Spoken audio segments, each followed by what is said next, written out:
최근에 기사 가운데 아주 독특한 기사가 하나 있었습니다. 필리핀의 한 여자아이가 11살이 되었는데 그가 육상 선수로서 최선을 다해서 달리기에 참여하고 있었죠. 근데 지역의 한 육상 대회에 이 아이가 참여하면서 그 아이가 400m와 800m와 1500m에 우승을 하게 됩니다. 근데 더 놀라운 사실은 무엇이냐면 이 아이는 가난하고 어려워서 신발이 없는 상태 가운데 자기의 발에 붕대를 감고 달렸다라는 사실입니다. 붕대를 감을 때에 발바닥과 발등에 붕대를 감고 발가락 하나하나를 붕대로 감고 달리기를 했던 것이죠. 신발이 없는 상태 가운데 400m와 800m와 1500m에 우승했을 때에 그 아이에게 재능도 있지만 그 마음 가운데 얼마나 뜨겁게 얼마나 열심히 달렸는가를 우리가 너무나 잘 알 수 있는 것이죠. 근데 재밌는 사실은 이 붕대를 감은 그 발등 위에 이 아이가 나이키 모양의 로고를 그려 넣었다라는 거죠. 여러분, 나이키 모양을 드러났을 때에 이 아이의 입장에서는 그 붕대 자체가 나이키라고 생각했을 겁니다. 마치 우리나라가 옛날에 나이키가 굉장히 사기가 힘들었을 때에 고무신의 나이키를 로고를 그리거나 이렇게 해서 또 다른 신발 가운데 그 나이키 로고를 그리거나 하고 신었던 것과 비슷한 것이겠죠. 근데 이 아이에게는 정말 가난하고 힘들고 어려운 상태 가운데 이 육상 경기 가운데 우승하고 싶은 열정과 열망이 깊이 새겨진 것이죠.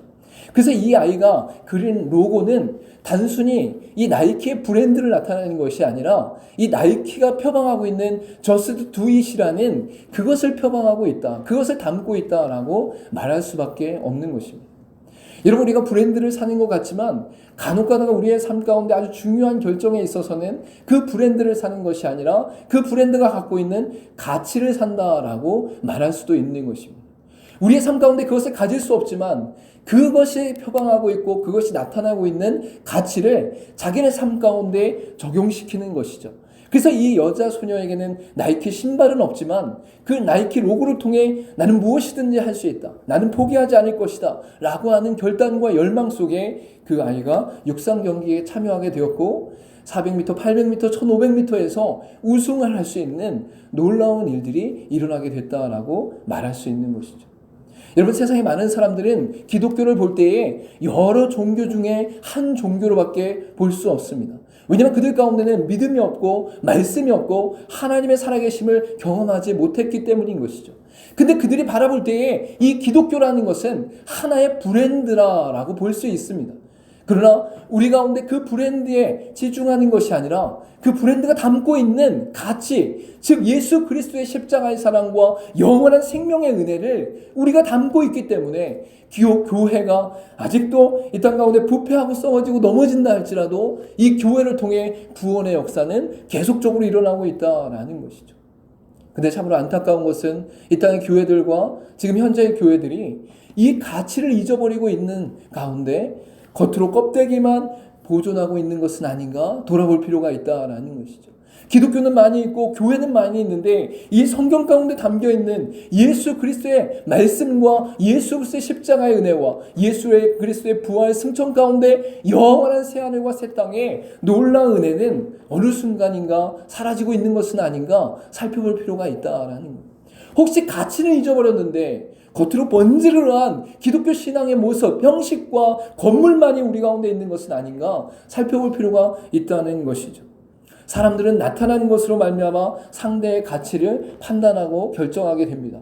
우리 또한 우리의 마음에 담고 있는 것과 생각하는 것과 우리 안에 갖고 있는 열망들을 겉으로 표현하는 자연스러운 삶의 형태를 통해 다른 사람들이 우리가 무엇을 중요하게 여기는지 판단하고 결정할 수 있게 되는 것이죠.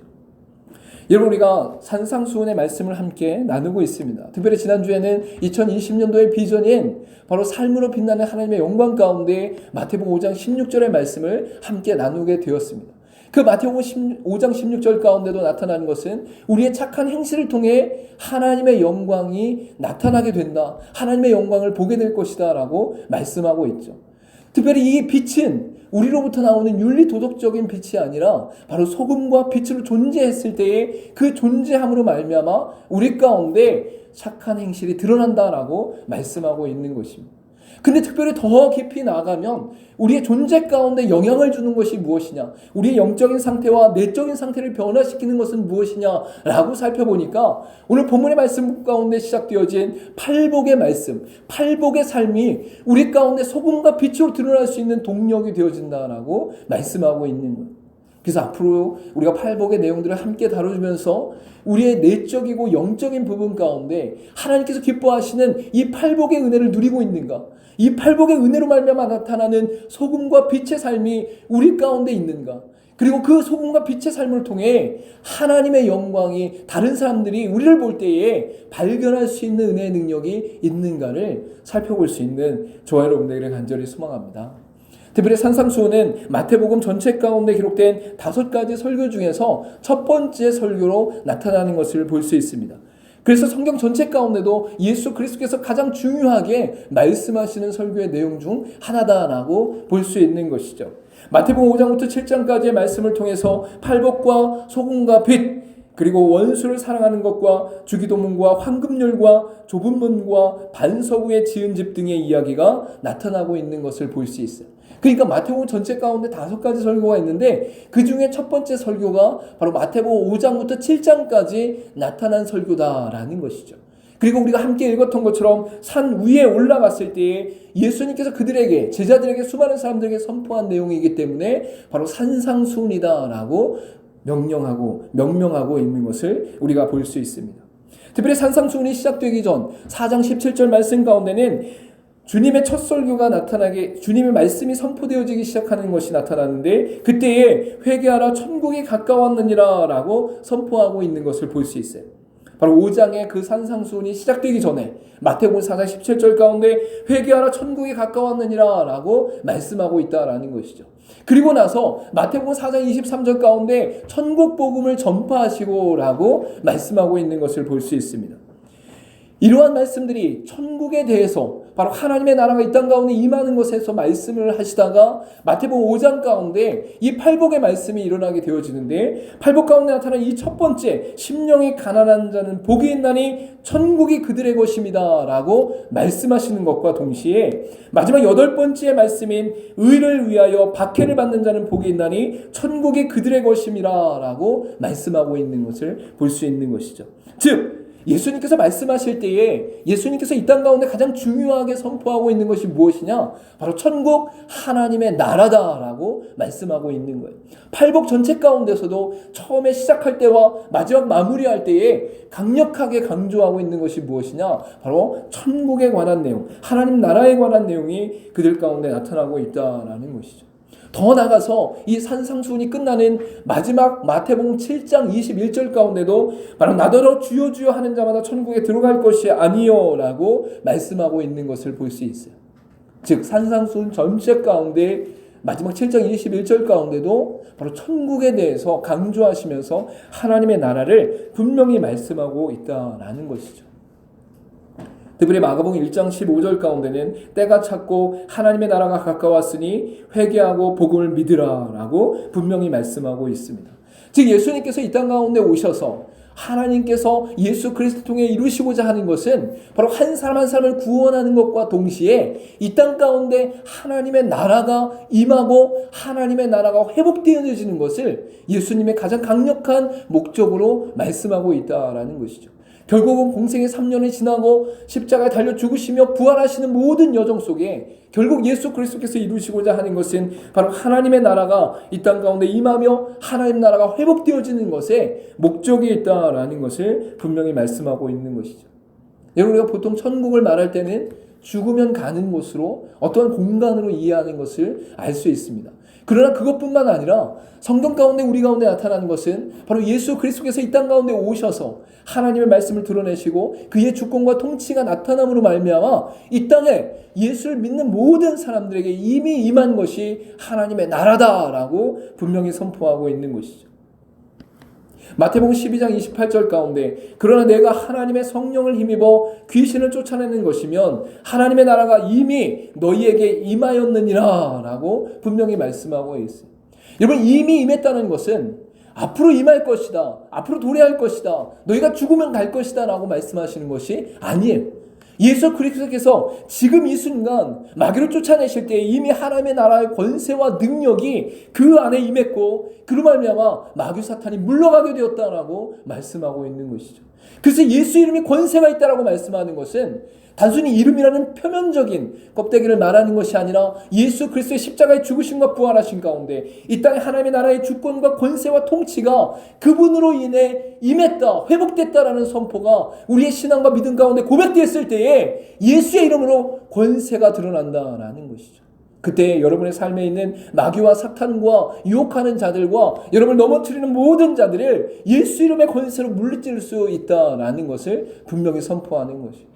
과거에는 이것을 잘 몰랐기 때문에 우리의 기도원이라든지 많은 사람을 고칠 때에 예수 이름으로 예수 이름으로 예수 이름으로 이것만을 얘기했는데 그 예수 이름 안에 바로 예수 그리스도가 주 되시며 왕 되시며 이 땅의 통치자와 주권자 되신다는 것을 온전한 믿음 가운데 고백하는 가운데 바로 예수 이름으로 마귀를 쫓을 때, 예수 이름으로 하나님 말씀에 순종할 때, 예수 이름으로 사단의 유혹을 물리칠 때에 우리 가운데 권세가 일어난다라고 성경은 말씀하고 있는 것이죠. 여러분께서 하나님 나라의 핵심은 공간에 있는 것이 아니라 바로 통치에 있다라고 말할 수 있어요. 여러분, 하나님 나라가 여기에 있다 저기 있다 말하는 것이 아니라는 거예요. 여기에 있다, 아니면 죽은 이후에 있다, 하늘의 3층처럼 어느 공간에 있다, 우주의 한 부분에 있다, 아니면 에덴 도산이 있었던 그곳에 있다라고 말하는 것이 아니라 바로 우리 안에 하나님 나라가 임하는데 그때에 하나님 나라의 가장 중요한 핵심 조건이 무엇이냐면 바로 공간이 아니라 바로 통치다라는 것이죠. 하나님의 주권과 능력 가운데 그분은 어디에나 어떻게나 역사하실 수 있는 무소부지하신 분이기 때문에 그분이 임재하시는 그곳 가운데 바로 하나님의 나라가 임한다라고 분명히 말씀하고 있는 것입니다. 즉, 이 산상수훈 가운데 5장부터 7장 가운데 나타난 하나님의 말씀으로 드러낸 것은 바로 이 땅이 하나님의 나라다라고 말씀하고 있는 거예요. 왜? 예수 그리스도께서 십자가에 죽으시고 부활하시고 승천하심으로 말미암아 이 땅에 하나님의 언약이 성취되었고 구원이 완성되었으며 이제 하나님 나라가 임했기 때문에 이미 우리 가운데 임하신 하나님 나라 가운데 하나님의 통치가 있음으로 말미암아 지금 이 순간 예수 그리스도를 주로 고백하는 사람들의 인생과 삶 가운데 구별된 삶으로 이끄시는 하나님의 놀라운 말씀이 바로 산상수훈 5장부터 7장 가운데 말씀이다라고 분명히 선포하는 것이죠. 즉, 여러분이 이 땅 가운데 살아갈 때에 하루하루의 삶이 이미 하나님의 나라의 임재가 가운데 거하는 것이고, 즉 하나님 나라 앞에서 하나님의 통치권 앞에서 날마다 겸손하게 하나님의 뜻 가운데 거하는 것이 바로 하나님 나라를 살아가는 하나님 나라의 백성의 삶이다라고 분명히 말씀하고 있는 것이죠. 여러분, 질그릇 조각 같고 티끌 같은 우리가 바로 하나님의 통치와 공급 그리고 간섭과 역사를 맞이하는 것이 바로 우리의 삶 가운데 산상수훈의 가장 중요한 핵심 내용이고, 그 내용들 가운데 우리의 삶의 우리 삶 가운데 구별이 나타나게 되어진다라는 것을 분명히 말씀하고 있는 것이죠. 우리 같이 한번 고백했으면 좋겠습니다. 지금 여기가 하나님 나라입니다. 할렐루야. 그 하나님 나라를 누리고 계십니까? 누리고 계십니까? 날마다 하나님 나라를 누리며 살아갈 수 있는 저와 여러분 되기를 간절히 소망합니다. 특별히 오늘 본문의 말씀을 통해 삶으로 빛나는 하나님의 영광은 우리가 소금과 빛으로 존재하는 것이다 라고 말씀을 드렸어요. 그리고 이 소금과 빛으로 존재하는 것은 우리의 능력으로 나타나는 것이 아니라 우리 스스로 발현되어지거나 우리 스스로 드러나는 것이 아니라 우리 안에 예수 그리스도께서 행하시는 놀라운 역사로 말미암아 우리의 영혼과 우리의 내면과 우리 내재된 모든 것들이 변화됨으로 우리의 삶이 소금과 빛으로 존재하게 된다라고 말씀을 드렸어요. 그러니까 여러분이 이 땅 가운데 소금과 빛으로 존재할 수 있는 그 능력, 그 동력이 어디로부터 오는가? 즉 예수 그리스도께서 우리 안에 거하시며 예수 그리스도의 말씀이 우리 가운데 구현되어질 때에 우리가 소금과 빛으로 이 땅 가운데 살아가며 하나님 나라 가운데 구별된 삶으로 착한 행실로 세상의 수많은 사람들에게 하나님의 영광을 보게 하는 놀라운 은혜의 통로가 되는 권세를 누리게 된다라는 것이죠. 여러분, 그래서 여러분이 이 땅을 살아갈 때에 바로 이 팔복 가운데 나타난 귀한 말씀의 삶이 우리 안에 드러나고 우리 가운데 심겨질 때에 여러분이 빛과 소금으로 온전히 살아갈 줄 믿으시길 간절히 소망합니다. 그리고 여러분의 삶이 여러분이 의도하든 여러분이 의도하지 않든 예수 그리스도 안에 거하는 그 놀라운 은혜의 능력 가운데 세상 사람들이 우리를 바라보면서, 세상 사람들이 우리의 삶을 돌아보면서, 세상 사람들이 우리의 일상과 행실을 바라보면서 하나님의 나라를, 하나님의 영광을 발견하는 역사가 일어나게 될 줄 믿습니다. 믿습니다. 여러분으로부터가 아니라 바로 그리스도께서 우리 안에 행하시는, 성령께서 우리 가운데 역사하시는 그 은혜로 말미암아 우리가 그 일을 감당할 수 있다라는 것이죠. 아주 독특한 점은 이 팔복 가운데 나타난 다양한 특징들이 있다라는 사실입니다. 우리가 잠깐 살펴보면 첫 번째로는 앞쪽과 뒤쪽의 대상이 다르다라는 사실을 알게 되어집니다. 즉 1번과 2번과 첫 번째와 두 번째와 세 번째와 네 번째는 바로 하나님과의 관계 속에서 나타나는 고백이다라고 말할 수 있습니다. 심령이 가난한 자, 애통하는 자, 온유한 자, 의에 줄이고 목마른 자는 바로 하나님과의 관계 속에서 우리의 중심이 드러나는 것이다 라는 것이죠.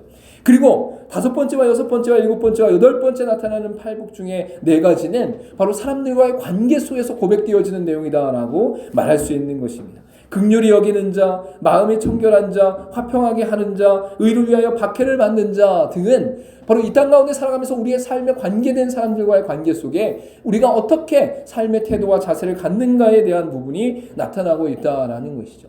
이러한 내용들을 살펴볼 때 놀라운 것은 바로 구약 가운데 대표적 율법의 10계명이 바로 그러한 구조로 되어 있다는 사실을 분명히 말씀하고 있죠. 1계명부터 4계명까지는 하나님을 향한 우리의 신앙의 고백이 결단이 나타나는 것이고 5계명부터 10계명까지는 바로 이웃들과의 관계 속에서 나타나는 하나님 앞에서의 결단이다라고 말할 수 있는 것입니다.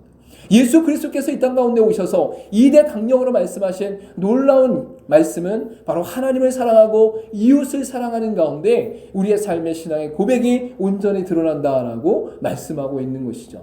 이로 말미암아 성경 전체 가운데, 특별히 팔복 가운데 하나님께서 말씀을 드러내실 때에 하나님과의 관계와 사람들과의 관계 속에서 우리가 어떠한 자세와 어떠한 태도로 또 우리의 어떠한 중심으로 나아가는 것을 원하시는가를 분명히 알 수 있다라고 말씀하고 있는 것입니다. 두 번째로 팔복 가운데 특징은 바로 순차적이고 단계적이다라는 사실을 우리가 발견하게 되어집니다. 심령이 가난한 자는 애통하며 탄식하게 되어지고 애통하고 탄식하는 자는 온유한 자가 되어지며 온유한 자는 의에 줄이고 목마른 자가 된다라는 것이죠. 단계적으로 이런 과정들을 통해서 결국 우리가 하나님 앞에서 가장 강력하게 나타나는 믿음의 행위와 믿음의 형태는 바로 진리에 대한 간절한 목마름이 있다라는 거예요. 거기까지 하나님께서 우리를 이끄셔서 진리 안에서 자유케 되어지는 놀라운 은혜를 누리게 하신다라는 것이죠. 여러분, 처음에는 우리가 아픈 것 때문에 나오기도 하고 가난한 것 때문에 나오기도 하고 여자를 보려고 나오기도 하고 재밌게 놀려고 나오기도 한다라는 거예요. 우리의 삶 가운데 하나님이 이끄시는 다양한 형태들이 나타나게 되어지지만 결국 하나님께서 우리의 삶 가운데 의에 줄이고 목마른 자로서 이 땅 가운데 진리 안에 거하게 하는 자로 세워가신다라고 말씀하고 있는 것이죠. 사람들과의 관계 속에 나타나는 것도 긍휼히 여기는 자가 마음이 청결케 되어지고 마음이 청결한 자는 화평케 되어지며 그 화평한 자는 의를 위하여 박해받는 것까지 기뻐하게 된다라고 말씀하고 있는 것이죠.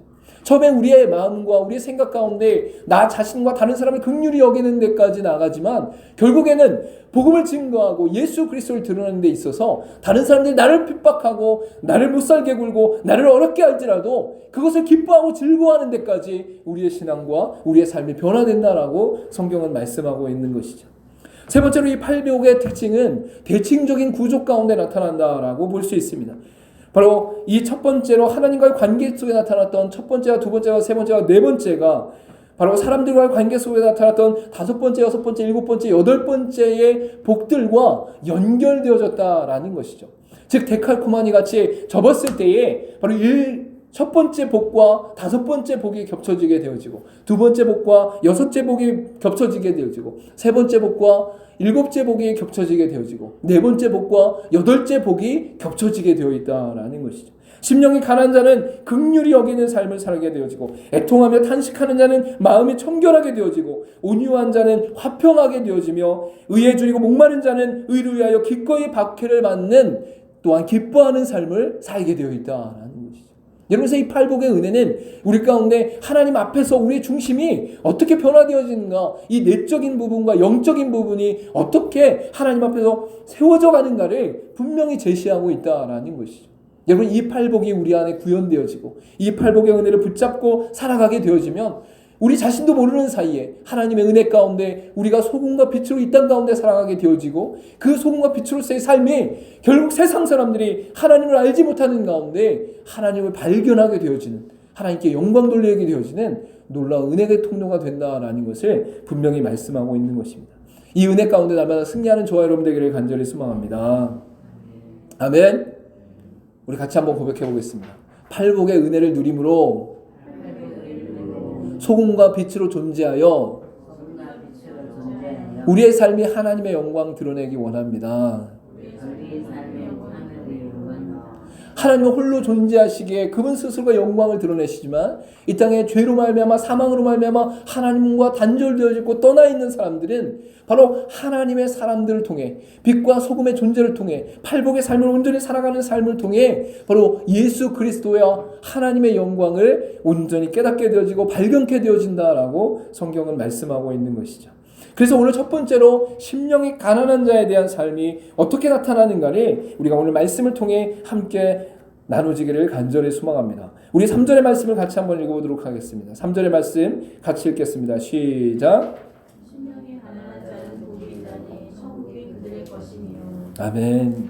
심령이 가난한 자, 즉 하나님 앞에서 그 영혼과 생명과 중심이 가난한 자를 뜻하는데, 특별히 여기서 말하는 반복적으로 팔복에 나타나는 복이 있나니라고 할 때 이 복에 대한 개념이 우리 가운데 먼저 세워질 필요가 있습니다. 잠시 잠깐 그것을 나누면 이 복이라는 것은 세 가지 부분 속에 세상의 복과 다르다라고 말할 수 있습니다. 세상의 현세적이고 물리적인 복과 그리고 다른 내재적이고 인격적인 복이 바로 하나님의 팔복 가운데 담겨져 있다라는 것이죠. 세상은 현세적이고 물질적인 것을 복이라고 말합니다.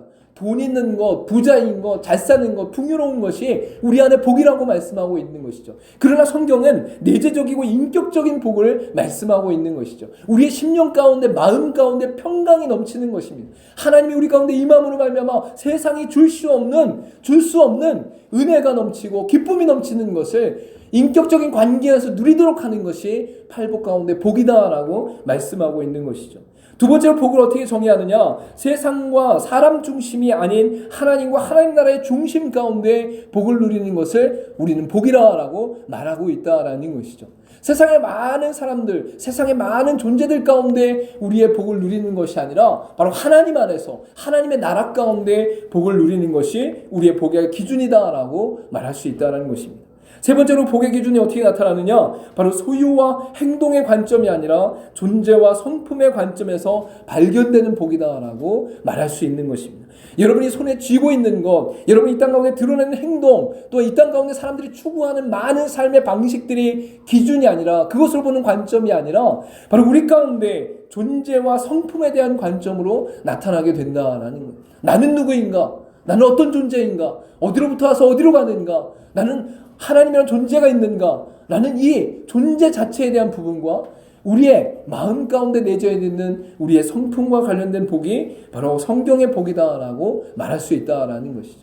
저 여러분이 여기서 복을 이야기할 때에 복이 있나니라는 것을 단순하게 이 땅에서 바라보는 현세와 물리적인 복과 세상과 사람 중심의 복, 소유와 행동의 관점에서의 복으로 보면 이 복은 기복주의 신앙과 번영 신앙의 기초가 되어져 버리는 그러한 오류를 범하게 되어지는 것이죠.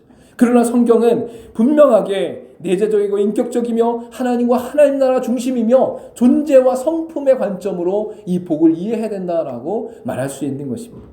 이러한 상황 가운데 바로 심령의 가난함이 우리 가운데 나타나는데, 그 심령의 가난함을 우리 가운데 한마디로 얘기하면 하나님을 만나고 하나님을 바르게 아는 진실한 성도에게 나타나는 하나님 앞에서의 겸손이다, 존재적 겸손이다라고 말할 수 있습니다.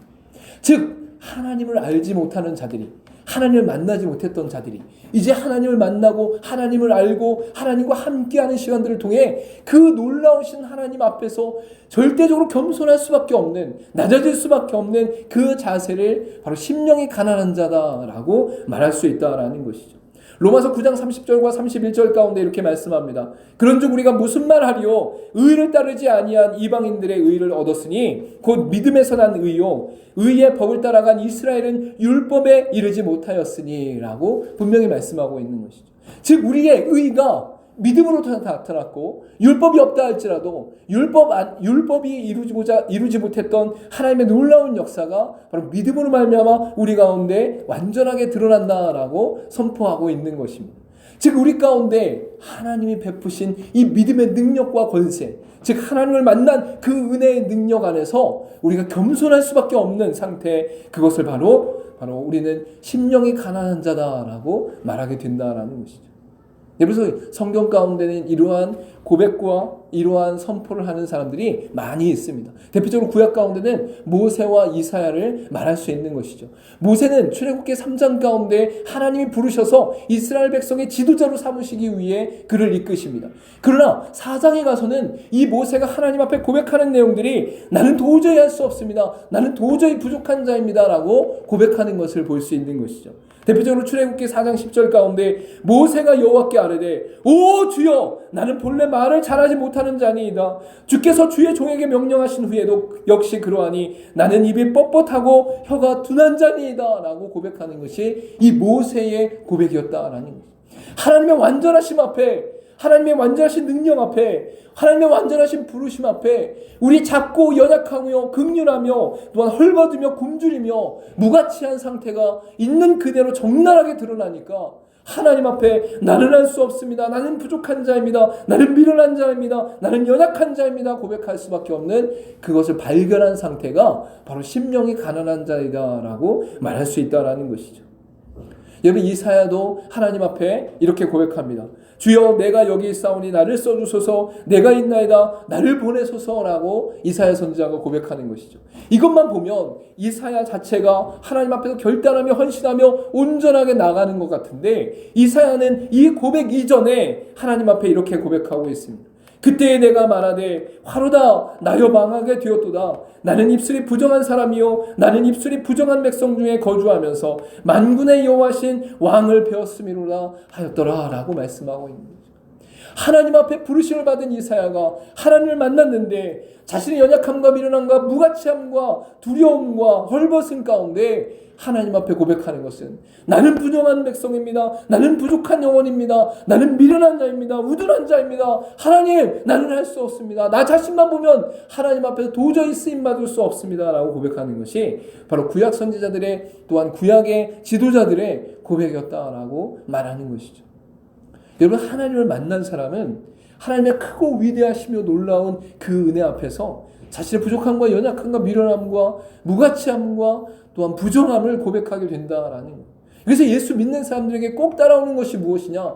회개의 역사예요. 회개의 역사. 하나님, 내가 하나님의 일을 감당하는데 이렇게 미련하고 둔하고 어리석으며 죄 가운데 거하는 나의 불쌍한 영혼을 긍휼히 여겨 주옵소서. 날마다 하나님 앞에 이 기도하는 백성이 바로 하나님의 백성이다라는 거예요. 우리 자신만을 보았을 때는, 다른 사람과 비교했을 때는 이 정도면 괜찮지, 이 정도면 착하지, 이 정도면 선하지, 이 정도면 훌륭하지, 이 정도면 나는 사회에서 어느 정도 괜찮은 사람이지라고 말할 수 있지만 하나님 앞에 나간 하나님의 자녀들은 하나님의 크고 위대하신 그 은혜 앞에 도저히 감당할 수 없는 회개의 역사가 날마다 일어나게 된다라는 것이죠. 그때 우리의 심령 가운데 가난한 심령으로, 심령이 가난한 영혼으로 우리 가운데 드러나게 된다라고 말씀하고 있는 것이죠. 신약 가운데도 사도 베드로를 예수님께서 부르실 때에 주여 나를 떠나소서 나는 죄인이로소이다 라고 고백하는 것을 볼 수 있습니다. 또한 신약의 베드로 오순절 설교 가운데도 이스라엘 백성들이, 유대인들이 예수 그리스도를 믿었을 때에 그들 가운데 사도행전 2장 37절에 이렇게 고백하는 것을 볼 수 있는 것이죠. 그들이 이 말을 듣고 마음에 찔려 베드로와 다른 사도들에게 물어 이르되 형제들아 우리가 어찌할꼬 라고 고백하고 있는 것입니다. 마음에 찔려서 하나님의 말씀에 의해 하나님께서 이루신 일들 가운데 자신이 어떠한 존재인가를 바르게 발견하게 되어지니까 자신이 얼마나 처참하고 부정하며 하나님 앞에 무가치한 자인지를 온전하게 깨닫고 나니까 그 마음 가운데 내가 어찌하면 좋습니까? 우리가 어찌하면 좋습니까? 라고 고백하는 탄식이 터져나오게 되어 있다라는 것입니다. 여러분, 예수 믿는 자들은 하나님 앞에서 우리의 삶을 내어놓고 하나님 앞에 가난한 심령으로 우리의 자신의 부족함과 미련함과 또한 죄 가운데 거하는 것과 무가치함을 온전히 드러내는 삶으로 나타나야 될 줄 믿습니다. 하나님이 얼마나 위대하신가, 하나님이 얼마나 긍휼하신가, 하나님이 얼마나 자비로우신가를 우리가 발견하면 그 안에서 우리의 심령 가운데 하나님 앞에서 얼마나 죄인인가, 얼마나 부정한 자인가, 얼마나 처참한 자인가, 얼마나 무가치한 자인가를 우리 스스로 발견할 수밖에 없는 것이 우리의 삶이다라는 것입니다. 여러분, 이 땅을 살아갈 때에 세상의 많은 사람들과 함께 우리는 섞여서 살아갑니다. 그때에 세상의 많은 사람들이 우리를 바라볼 때에 네가 하나님을 믿는 자들이냐, 예수 그리스도라는 것을 라는 분을 믿는 사람이냐라고 이야기하죠. 그때 그 사람들이 바라보는 것은 겉으로 드러나는 것들을 통해 나타나게 된다라는 것이죠. 그것을 우리가 마태복음 5장 16절 가운데 착한 행실을 통해 하나님께 영광 돌린다라는 표현으로 드러나는 것을 볼 수 있어요. 이 나타나는 것이 우리 가운데는 윤리 도덕적인 수준의 것으로 보이지만 그것을 말하는 것이 아니라 우리의 존재 자체가 소금과 빛으로 완전히 변화된 존재로 이 땅 가운데 살아가게 됨으로 말미암아 세상 사람들이 착한 행실을 통해 하나님의 영광을 보게 된다라는 것이죠. 여러분, 근데 더 나가서 우리의 삶 가운데 우리의 동력과 우리의 능력이 어디로부터 나오는가? 바로 예수 그리스도께서 말씀하신 그 삶으로부터, 그 구별된 은혜로부터 우리가 소금과 빛으로 존재하게 되어지고 착한 행실로 이 땅 가운데 나타나게 된다라는 것이죠. 그때 이 첫 번째, 심령이 가난한 자가 무엇을 의미합니까? 하나님을 만난 자들은 그 크고 놀라운 은혜 가운데, 그 크고 놀라운 자비 가운데 우리의 부정함과 우리의 미련함과 우리의 우둔함과 우리의 죄 가운데 거함과 우리의 처참함과 우리의 무자비함을 바로 하나님 앞에 온전히 선포하며 온전히 고백하며 눈물로 고백하는 삶이 우리 가운데 있을 때에 바로 소금과 빛으로의 존재가 드러나게 되어지고 그것은 결국 우리의 삶 가운데 연결되어져 수많은 사람들이 착한 행실로 하나님의 영광을 발견하게 되는 놀라운 역사로 나타나게 되어지는 것이죠. 우리 한번 같이 고백했으면 좋겠습니다. 나는 정말 아무것도 아닌 보잘것없는 자, 아무런 소망 없이 진멸받아 죽을 자입니다. 하나님의 은혜와 자비, 긍휼이 없으면 살지 못할 자입니다. 여러분의 마음의 중심 가운데 이것이 얼마나 가난하게 느껴지는가, 그 심령 가운데, 그 영혼의 고백 가운데 이것이 얼마나 간절하게 고백되어지는가가 우리의 삶 가운데 소금과 빛으로 존재할 수 있는 놀라운 동력과 능력이 되어진다라고 말씀하고 있는 것이죠. 결국 우리가 이 땅을 살아갈 때에 하나님의 은혜가 아니고는, 하나님의 자비가 아니고는, 하나님의 긍휼하심이 아니고는 도저히 살아갈 수 없는 존재입니다라고 간절히 가난한 심령으로 나아갔을 때에 우리의 삶의 순간순간마다 소금과 빛으로 존재하는 것이 드러나고 그것으로 말미암아 세상의 착한 행실로 하나님께 영광 돌리는 놀라운 역사가 나타나게 된다라는 것이죠. 여러분, 가난한 사람들, 그 가난한 심령은 우리가 깊이 헤아릴 수가 없어요. 가난한 것도 여러 종류가 있죠. 물질에 대한 가난함도 있고, 돈에 대한 가난함도 있고, 관계에 대한 가난함도 있고, 마음에 대한 가난함도 있어요. 또 다른 사람들이 이룬 업적에 대한 가난함들도 있죠. 어느 인기나 명성이나 명예 같은 것들이 우리의 삶 가운데 가난함으로 나타나기도 해요. 근데 진짜 가난한 사람은 그 가난한 마음 때문에 그 간절히 원하는 것을 향해 목숨을 걸고 달려가는 것을 볼 수 있죠. 마치 이 필리핀 11살 소녀가 자신의 발에 붕대를 감고서라도 자신이 달리고 싶은 육상을, 또 그 가난을 벗어나고 싶은 것을 정말 생명다해 했을 때에 그 가난함이 우리 가운데 나타나게 된다라는 거예요. 근데 우리의 가난함은 돈을 향한 가난함도 아니고, 물질에 대한 가난함도 아니고, 이 땅의 인기와 명예를 위한 가난함도 아니고, 또한 다른 사람의 마음을 얻고자 하는 가난함도 아닌 거예요. 하나님의 의, 하나님의 영광, 하나님의 자비와 긍휼하심을 얻고자 하는 그 가난함이 우리 가운데 있다라는 것이죠. 우리의 미련함과 우리의 죄의 많음과 우리의 처참함과 우리의 헐벗음과 굶주림과 또 하나님 앞에 무가치함을 우리가 깨닫고 나서, 그 비참한 상태에 우리 자신을 깨닫고 나서 하나님 앞에 하나님의 긍휼과 은혜와 또한 하나님의 자비를 구하는 데 있어 우리의 가난함이 드러날 수 있기를 간절히 소망합니다. 그 간절한 마음이 우리 가운데 있을 때 그 팔복의 첫 번째가 우리 가운데 있을 때에 우리의 삶 가운데 소금과 빛으로 존재할 수 있는 놀라운 능력과 동력이 되어지고 결국은 우리의 삶을 통해 수많은 사람들이 하나님의 영광을 발견하게 된다라는 거죠. 저 여러분이 이 삶을 온전히 살아갈 수 있기를 간절히 소망합니다. 소망합니다. 우리 기도하도록 하겠습니다.